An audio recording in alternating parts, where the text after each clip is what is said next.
I have called for your resignation. I didn't think you were qualified before your confirmation, and you have done nothing to inspire confidence in your ability to lead competently. You broke the law in sharing classified information, and in doing so, endangered the lives of our service members that you are responsible for. Your inability to hold yourself accountable makes you incapable to lead. This alone makes you unfit to be the Secretary of Defense. Hey everyone, welcome back to the Citizens Broadcast. Today I'm diving into one of the most explosive congressional hearings I've seen in years. This wasn't just a debate, this was a full-on political brawl. Marines in the streets, accusations of lawbreaking, and a congressman calling a top official an embarrassment right to his face. Alright, let's break it down. It all kicked off when Congressman Carbajal, a Marine Corps vet from California, took the mic. His issue? The recent deployment of National Guard and Marines to Los Angeles, even though the city's governor and mayor were against it. Carbajal didn't hold back. He called it political theater, saying, "Look, the military isn't trained for crowd control. They're war fighters, not riot cops." He laid into the administration, accusing them of stoking tensions instead of calming them. This was about more than military tactics. As a gentleman from California, Mr. Carbajal. Thank you, Mr. Chairman. It shouldn't come as no surprise that I have serious concerns with both the deployment of the National Guard and the Marines to Los Angeles. I served in the Marine Corps. We are trained to be war fighters, not for crowd control.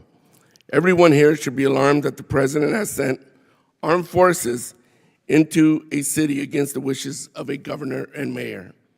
I am concerned this administration is purposely escalating the situation with this step and politicizing our armed forces in the process. Let's call it for what it is. It's political theater. Hegseth, are the Marines in Los Angeles ordered to protect property by any means necessary? Sir, I would say the ICE officers and police officers being attacked is not political theater.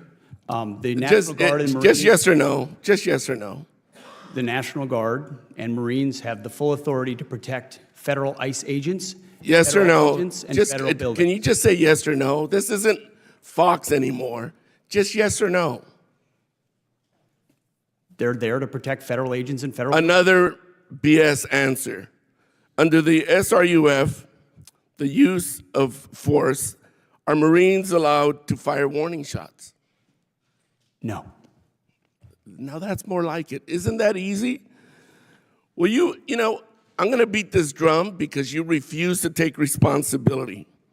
Will you take responsibility for having made a mistake? Not to mention many people would say break the law in participating in the Signal group chat that included a journalist, your wife, your brother, where classified information was shared. Sir, every way I communicate is authorized. Okay, if you want to say that. I have called for your resignation. I didn't think you were qualified before your confirmation, and you have done nothing to inspire confidence in your ability to lead competently.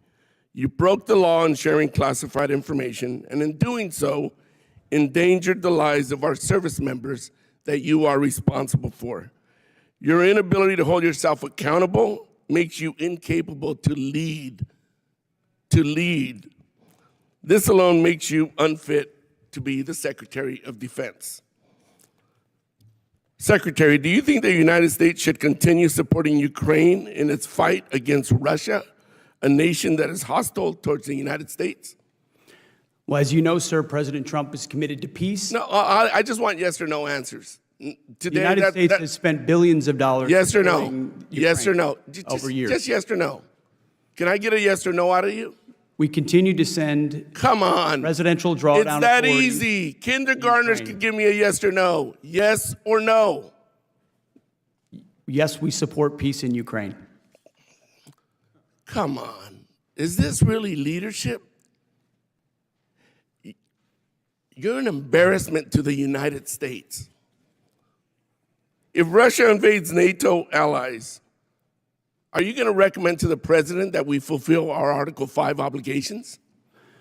Well, Russia has not invaded NATO allies. No. Thankfully, President Trump has invigorated the NATO No. alliance. I reclaim my time. Yes or no? It's that simple. There's Article 5 in NATO, which we recognize. So is the answer yes or no? That's what Article 5 is, yes. Good.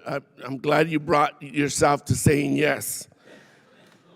Do you think political allegiance to Trump is a requirement for serving our nation, either in uniform or a civilian in the department? I'm incredibly proud, as are millions of Americans. No. So, what do you think? Was this hearing a bold stand for accountability, or just more political theater? Drop your thoughts in the comments. If you found this breakdown valuable, smash that like button, hit subscribe, and turn on notifications so you never miss the truth behind the headlines.